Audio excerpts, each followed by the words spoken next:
Audio Jungle.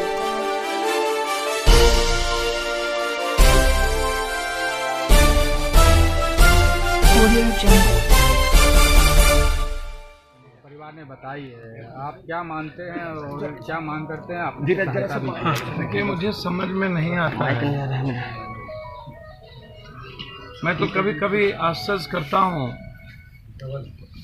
कि इन बड़े लोग, इन नेताओं के घरों में ये घटना क्यों नहीं, ऐसी घटना बड़े लोगों के घर में क्यों नहीं।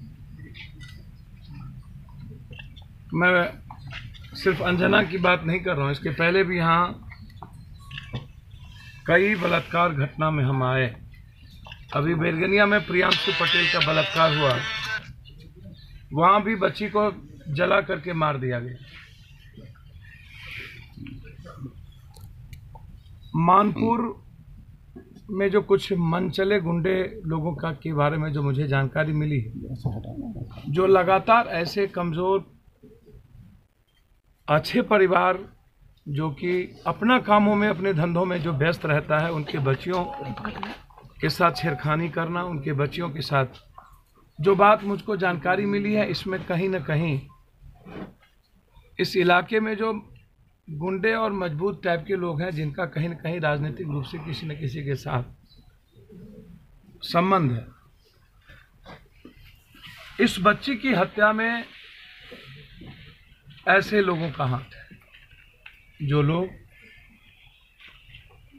घटना को अंजाम दे करके बहुत ही विभत्स तरीके से, जिस तरीके से ऑनर किलिंग और पिता के बारे में कही जा रही है, मुझे समझ में नहीं आता। एक रूम में रहने वाला पिता जिस बच्ची के सहारे थे, कोई पिता धर अलग कर करके मार दे, जला करके दफना दे, और एक बच्ची जो परवरिश कर रहा हो उस परिवार को, और बिना सोचे समझे एक सप्ताह तक कुछ बात नहीं होती है, और जब कैंडल मार्च होता है, जब पूरा का पूरा मानपुर एक होकर के सड़कों पर उतरता है, और जब वो देश के लिए ये न्यूज बन जाता है, तब जाकर के इनको ऑनर किलिंग नजर आता है। और सिर्फ अपनी जान बचाने के लिए यह प्रशासन, यहाँ का डीएसपी, यहाँ का दरोगा और यहाँ के प्रशासन ने इसको डाइवर्ट किया, इस केस को, और गलत तरीके से, जिस तरीके से उनकी बच्ची ने कहा, खुद डीएसपी ने मारपीट किया है अपने थप्पड़ों से, लाठी से,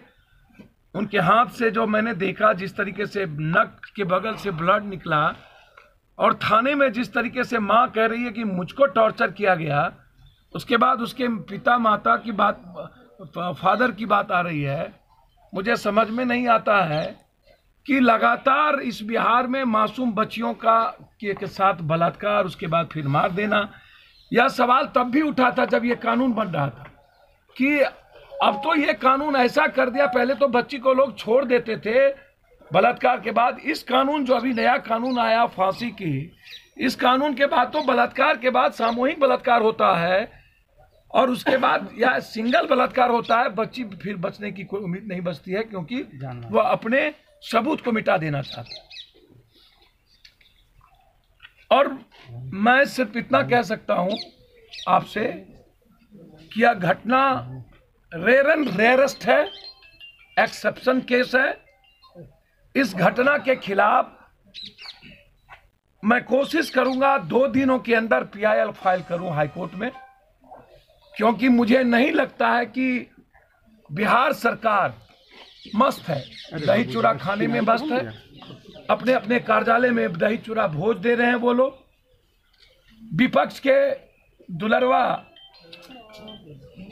को उत्तर प्रदेश जाने की फुर्सत है, यहाँ के विधायक मंत्री को, यहाँ के पूर्व चीफ मिनिस्टर को गठबंधन की राजनीति पर हाय तौबा करने की फुर्सत है, लेकिन अंजना जैसी मासूम एक गरीब परिवार की बच्ची और पूरा का पूरा पटवा समाज और मानपुर समाज पर जिस तरीके से प्रशासन ने आतंक का प्रतिनिधि खड़ा नहीं हुआ आज तक, इससे बड़ा दुर्भाग्य इस गया और बिहार के लिए कुछ नहीं हो सकता है। पहले भी प्रियांशु पटेल का मर्डर हो, चाहे जितने भी नरसंहार हुए हैं, यहाँ के बाद 3 किसान मरे हैं, मैं वहां जा रहा हूं।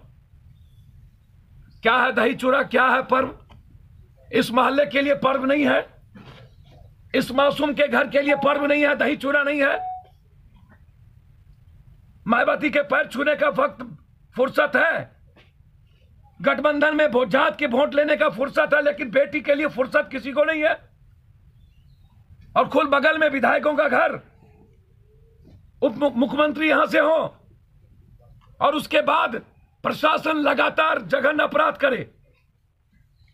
इससे बड़ी गुंडई और दादागिरी हो क्या सकती है?